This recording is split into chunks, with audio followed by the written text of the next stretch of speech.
오늘 여러분들과 짧게 말씀 나누고 싶습니다. 오늘의 말씀의 제목은 슬픔의 아들이 하나님의 오른손의 아들로, 슬픔의 아들이 하나님의 오른손의 아들로 라는 제목으로 여러분들과 말씀을 나누기 원합니다. 성경 가운데 아들의 이름을 슬픔의 아들로 명명한 경우, 지은 경우가 성경에 두 군데 나와요. 혹시 그 두 군데를 아시는 분들 계십니까? 내 아들의 이름을, 이 아들은 슬픔이다. 네? 호세야? 두 군데, 거기서는 아니에요. 슬픔의 아들이라는 이름을 붙여요. 실제적으로 아들 이름을 슬픔 이렇게 지어요. 맞아요. 야베스. 야베스의 이름이 그렇죠. 또 하나 있습니다. 베노니. 라헬이 죽으면서 내 아들을 슬픔의 아들이다 라고 이름을 줬죠. 성경 안에서 어미가 이전 세대가 어미의 세대가 아들을 향해서 이 아들은 슬픔의 세대다, 슬픔이다 라고 이름을 지어줍니다. 우리가 잘 아는 이 야베스의 기도, 아주 센세이션한 책 아니었습니까? 성경에 갑자기 번개같이 등장해서 이 두 구절에서만 나타나고 싹 사라져버리는, 그런데 엄청난 기도가 기록되어 있는 요 말씀 우리가 잘 알죠. 야베스는 그의 형제보다 귀중한 자라. 그의 어머니가 이름하여 이르되 야베스라 하였으니 이는 내가 수고로이 낳았다 함이었더라. 야베스가 이스라엘 하나님께 아뢰어 이르되 주께서 내게 복을 주시려거든 나의 지역을 넓히시고 주의 손으로 나를 도우사 나로 환난을 벗어나 내게 근심이 없게 하옵소서 하였더니 하나님이 그가 구하는 것을 허락하셨더라. 아멘. 한글 성경이 이게 조금 수고로이 낳았다 이러니까 굉장히 긍정적인 의미인 것 같아요. 그죠? 내가 열심을 다하여 수고스럽게 내 아들을 출산하였다라는 의미인 것 같죠. 근데 이게 지금 조금 너무 이게 부드럽게 번역이 된 것 같아요. 영어 성경에 보면 더 직접적으로 아주 다이렉트하게 말하고 있어요. 뭐냐면 고통 중에 내가 너를 낳았다. 그러니까 너는 내 고통이었다 이거예요. 너 진짜 너무 힘들었다 이러면서 아들의 이름을 뭐라고 짓느냐? 고통, 슬픔, 슬픈 수고라는 뜻이 있어요. 슬픈 수고.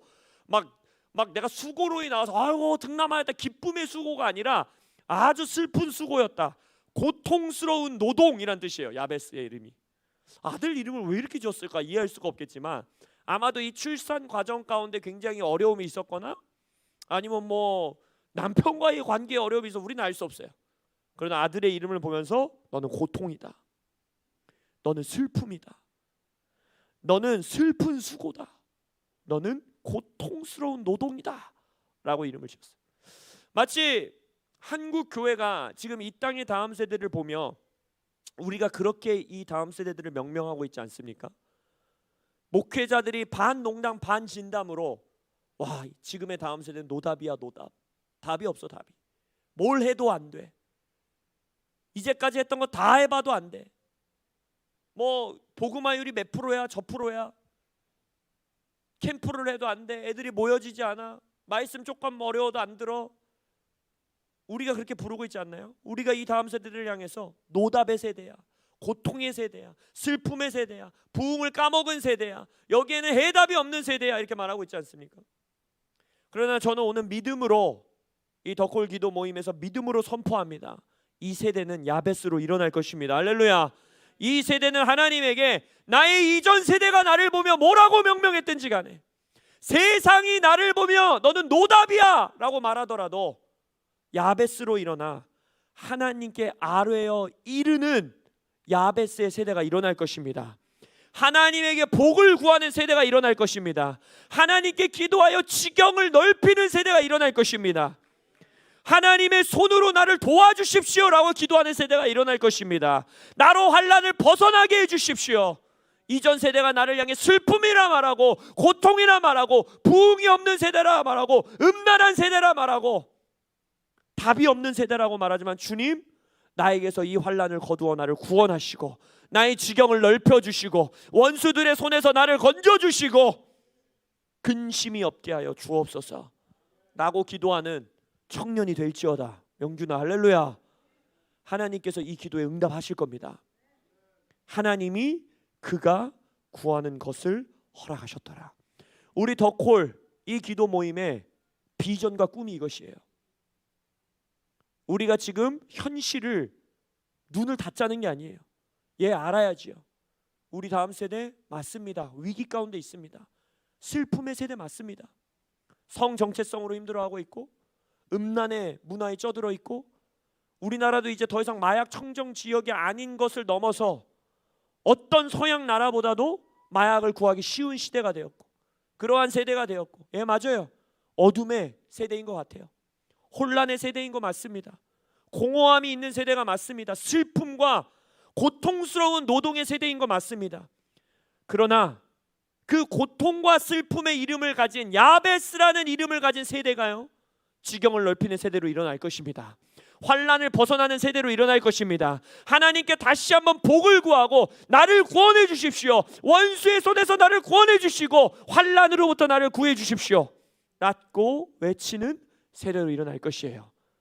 우리 덕홀은 야베스의 세대를 일으키는 그러한 모임이 되시기를, 사역이 되시길, 미니스트리가 되시길, 기도 운동이 되시길 예수님의 이름으로 축복합니다. 자신의 아들의 이름을요 슬픔으로 지은 또 한 명의 어머니가 계세요.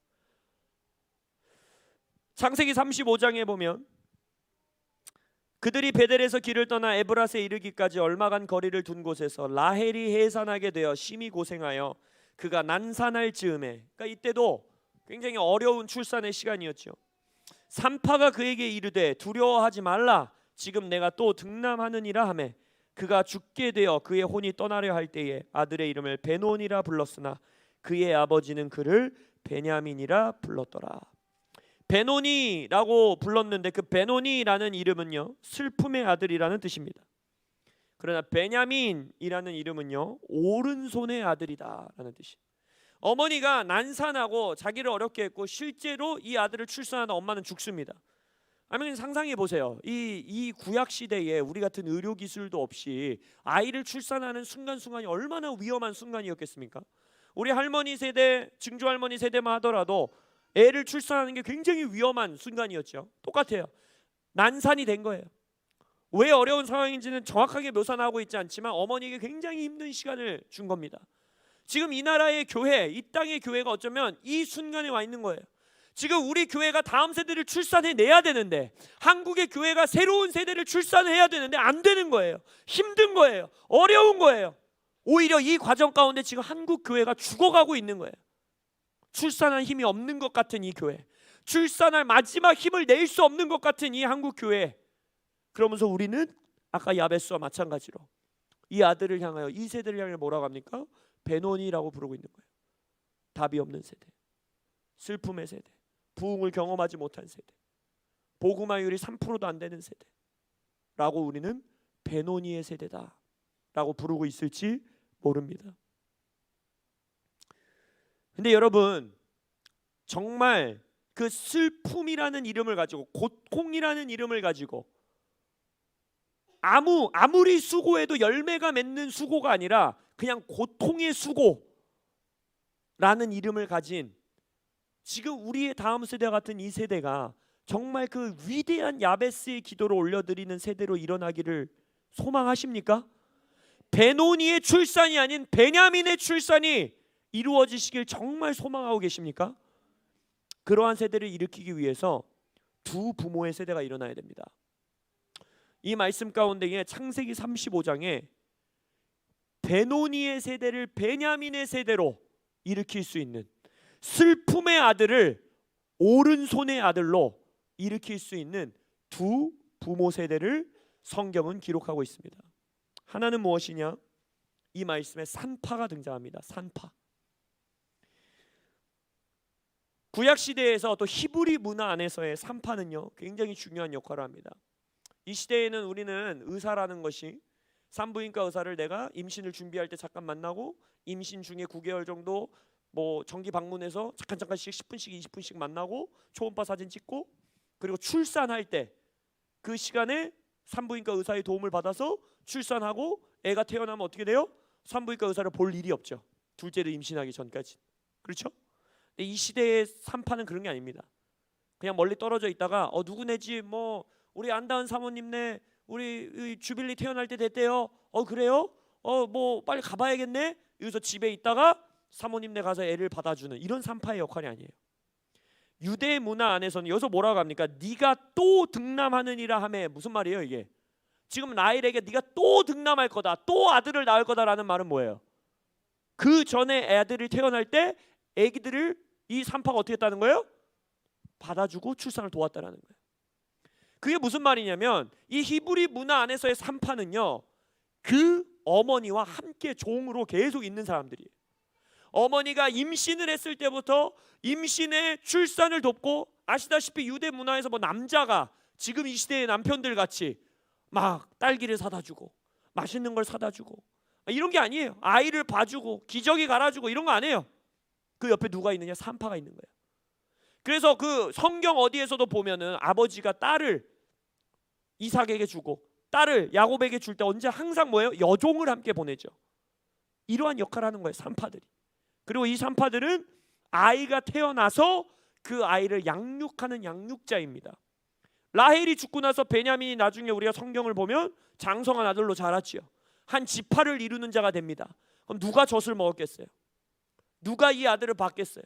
누가 이 아들을 양육했겠어요? 바로 이 산파가 양육한 겁니다. 성경 안에서 그걸 기록하고 있지는 않지만 산파와 함께 그 가정 안에 있는 여종들이 이 아들을 양육했다라는 것을 알 수 있습니다. 근데 성경에서는요, 산파의 이름도 언급하지 않습니다. 산파의 가문도 언급하지 않습니다. 산파가 무슨 일을 했는지도 언급하고 있지 않습니다. 다만 이 산파는 나의 자식도 아닌 남의 자식을 위하여 내 손에 피와 땀을 묻힐, 내 손을 더럽힐 의지가 있는 자였어요. 그리고 이 산파의 가장 중요한 역할 중에 하나가 무엇입니까? 어머니는 이 아들이 태어날 수 없다, 이 아들은 슬픔의 아들이다, 이 아들이 이제 버려질 것이다, 아마 죽을 것이다, 나와 함께 죽게 될 것이다 라고 말하고 있는 라헬을 향해서 대언하고 예언하지요. 뭐라고 합니까? 너는 아들을 출산할 것이다, 너는 등남할 것이다. 이 시대의 한국교회를 향해서 예언해 줄 산파들이 일어나야 됩니다. 한국교회여, 너는 반드시 아들을 출산하게 될 것이다. 너는 반드시 다음 세대를 출산하게 될 것이다. 난산인 것 같고 네가 죽어가는 것 같고 이 아들이 절대 태어날 것 같지 않지만 내가 너에게 예언하노니 한국교회여, 이 아들은 태어날 것이다. 그리고 이 다음 세대들이 출산되는 것을 받아주고 내 손을 더럽히고, 내 자식도 아닌데, 내 이름이 알려지는 것도 아닌데, 내가 유명해지는 것도 아닌데, 우리 교회가 커지는 것도 아닌데, 우리 사역단체가 알려지는 것도 아닌데, 단지 이 다음 세대가 출산되는 일에 헌신하는 그러한 산파들이 일어나야 돼요. 하나님께서 그러한 산파들을 찾고 계십니다. 한국교회를 향해, 죽어가는 한국교회를 향하여 두려워 말라 한국교회요. 라헬을 향해 산파가 말했던 것처럼 두려워 말라 한국교회요. 네가 또 다시 한번 부흥의 아들을 등남하리라. 할렐루야. 그렇게 예언하는 더 콜이 되시길 예수 이름으로 축복합니다. 또한 성경에서 말하고 있는 슬픔의 아들을 오른손의 아들로 세워줄 또 하나의 부모 세대가 일어나야 하는데, 바로 뭐라고 합니까? 아버지는 그가 죽게 되어, 어머니가 죽게 되어 그의 혼이 떠나려 할 때에 아들의 이름을 베논이라 불렀으나 그의 아버지는 그를 베냐민이라 불렀더라. 할렐루야. 이 다음 세대들에게 올바른 정체성을 선포해 주시는 아비들로 일어나시길 예수 이름으로 축복합니다. 여러분, 이제 우리의 언어를 바꿉시다. 다음 세대들을 향하여 노답의 세대라고, 뭘 해도 안 되는 세대라고, 복음화율이 이렇다고 저렇다고, 우리가 현실을 직시하는 것은 좋지만 그들을 향해 더 이상 네거티브한, 부정적인 어둠의 예언을 하는 여러분들 되시지 않기를 축복합니다. 여러분, 우리의 다음 세대들은 오른손의 세대로 일어날 것입니다. 우리의 다음 세대들은 베냐민의 세대로 일어날 것입니다. 우리의 다음 세대들은 야베스라는 고통의 이름을 뚫고 지경을 넓히는 세대로 일어날 것입니다. 이 다음 세대들을 향해서 축복을 해주고 예언을 해주고 그들을 향해 선포를 해주시는 아비들로 일어나시길 예수 이름으로 축복합니다. 여러분, 왜 이 베냐민의 이름으로 변경되는 것이, 이름이 올바로 서는 것이 왜 중요했는지 아세요? 이 베냐민 세대는요, 이 베냐민 지파는요, 나중에 성경 역사 가운데에 정말 위대한 지파로 쓰임 받습니다. 왜냐하면 여러분들이 성경 이야기를 쭉 읽어가다 보면 솔로몬 시대 이후에 르호보암 시대 가운데 어떻게 됩니까? 북이스라엘과 남유다의 왕국으로 찢어지게 됩니다. 여러분, 우리가 남유다 하니까 유다 지파만 거기 남아있다고 생각해요. 그렇지 않죠? 북이스라엘은 몇 지파였죠? 10지파였습니다. 그리고 남유다 왕국은 몇 지파였죠? 2지파였어요. 그 중에 유다 왕국 옆에 붙어 있었던 유다 지파 가운데 끝까지 붙어 있었던 지파가 어딜 것 같으세요? 베냐민 지파예요. 근데 여러분 생각해 보면요, 이 베냐민 지파는 그 누구보다도 유다 지파를 배신했어야 되는 지파입니다. 다른 어떤 10지파보다도 다윗이 유다의 지파를 가장 증오했어야 되는 지파예요. 왠지 아세요? 일단 첫 번째, 혈통적으로 유다 지파를 따르면 안 됐어요. 왜냐하면 이 북이스라엘 10지파의 리더 지파가 누구였어요? 에브라임 지파였습니다. 에브라임 지파는요 원래 유다 지파보다 더 강한 지파였어요. 처음에. 왜? 거기에서 여호수아가 있었고, 그랬기 때문에 정치적으로나 뭐로나 에브라임 지파는 힘이 있는 지파였어요.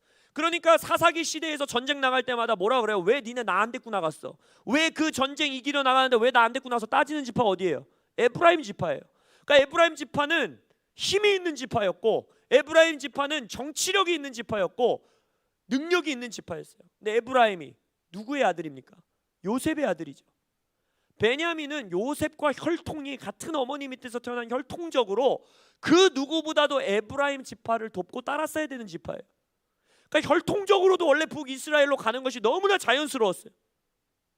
근데 이거는요 2차 문제고요. 더더욱이 유다 지파랑 절대 함께하지 않아야 되는, 그럴 수 없는 이유가 있습니다. 왜 그럴까요? 이 베냐민 지파에서 누가 났습니까? 사울 왕이 났어요. 사울 왕의 원수가 누굽니까? 다윗이에요. 유다 지파예요. 그렇기 때문에 베냐민 지파는 누구보다 다윗이 있었던, 다윗의 아들인 솔로몬의 르호보암이 있었던 그 유다 지파를 누구보다 증오했어야 되는 지파입니다.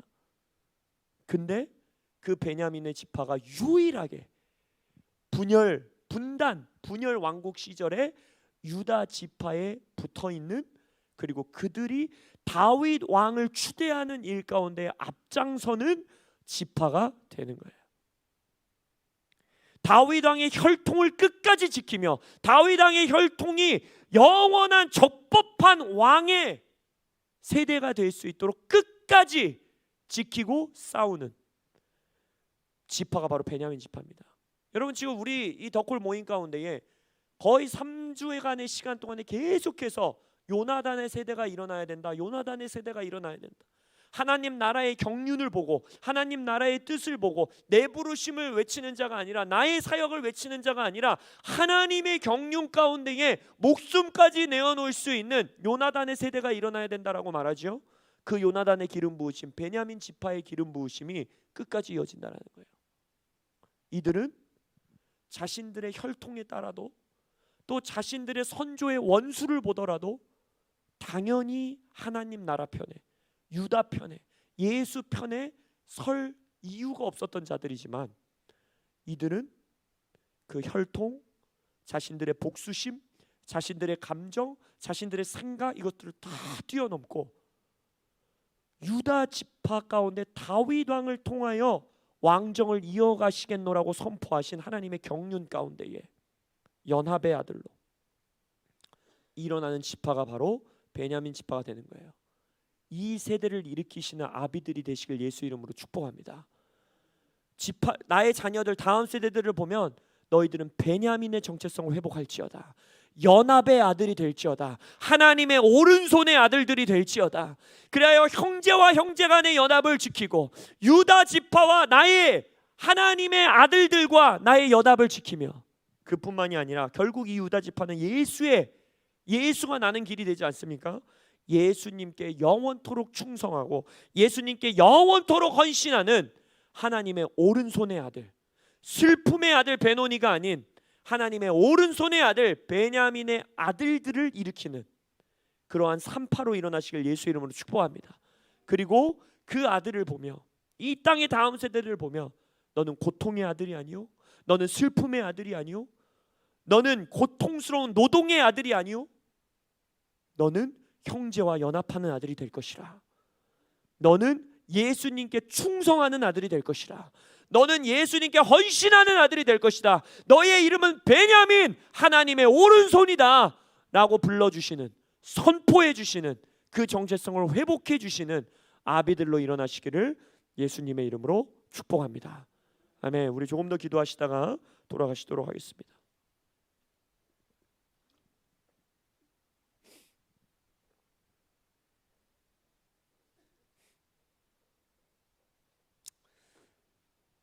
제가 산파 이야기를 잠깐 드렸었죠. 성경에 산파가 언급되는 곳이 생각보다 굉장히 많습니다. 근데요, 산파들의 이름이 어디에도 언급되지 않아요. 다음 세대의 출산을 돕는 이 산파의 이름은 이름도 없이 빛도 없이 다음 세대를 위하여 손에 피를 묻히는 세대고, 자신의 수고와 노동을 드리는 세대고, 나의 자식도 아닌 남의 자식을 위하여 삶의 헌신과 노력을 드리는 이 세대를 위하여 수고하는 모습으로 나타나요.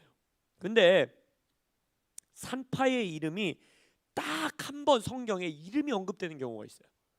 딱 한 군데 있습니다. 딱 한 군데. 그게 언제냐면 출애굽기 1장에서 요셉을 모르는 새로운 바로 왕이 일어난 다음에 바로 왕이 히브리 산파들을 불러다가 뭐라고 합니까? 아들이 태어나면 다 죽여라.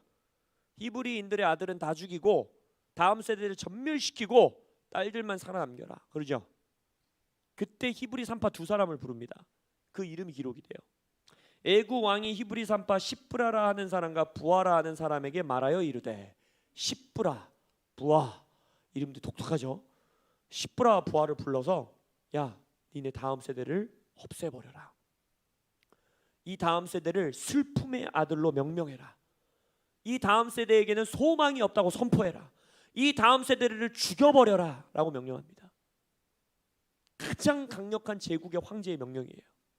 근데 우리가 알다시피 이 히브리 여인들은 누구였다고 합니까? 하나님을 두려워하여 애굽 왕의 명령을 어기고 남자 아기들을 살린지라. 목숨을 걸죠. 목숨을 걸어요. 다음 세대를 위해서. 그리고 이들이 살려준 아들이 중에 하나가 누구였어요? 모세였습니다. 그 세대를 구원하는 구원자를 살려줬어요. 성경에서 유일하게 이름이 언급된 이 십브라 그리고 부하, 이 이름의 뜻이 뭔지 아십니까? 특이한 이름 같잖아요. 우리 발음으로는. 두 이름 다 비슷한 뜻을 갖고 있어요. 바로 무엇이냐? 빛나는 자, 빛을 발하는 자라는 이름입니다. 여러분, 이 땅에선 여러분들의 이름을 알아주지 않아도 솔직히 성경에서 여러분 성경 인물 퀴즈 나 오늘 가서 십브라 부하 이러면 여러분 맞출 수 있을 것 같으세요? 아무도 못 맞출걸요. 성경에 나오는 부하라는 인물이 무슨 일을 했습니까? 이렇게 퀴즈 내면 아무도 못 맞출 거예요. 써먹어야 되겠어요. 다음번 성경 퀴즈 시간에. 아무도 알아주지 않는 이름입니다. 여러분, 더콜이라는 이름 아무도 알아주지 않아도 상관없습니다. 다만 우리가 원하는 건 하나님 안에서 우리는 빛나는 자가 되기 원해요. 하나님 앞에서 우리는 빛나는 자가 되기 원합니다. 근데 그러한 자들의 태도, 그러한 자들의 삶이 뭡니까? 여호와를 경외하고 두려워하여 세상 문화의 뜻을 거스리고 다음 세대를 위하여 목숨을 거는 자입니다. 그러한 자들은 하나님 앞에서 길이길이 빛납니다. 그러한 자들은 천국 앞에서 환히 영광 가운데 빛나는 자가 됩니다. 여러분, 그러한 산파들이 되시길 예수 이름으로 축원합니다. 슬픔의 아들을 오른손의 아들로 세우시는 산파들이 되시길 축원합니다. 또한 아들을 향하여 정확한 정체성을, 그 세대를 향한 하나님의 뜻을 선포해 줄 수 있는 아비들이 되시길 예수 이름으로 축복합니다.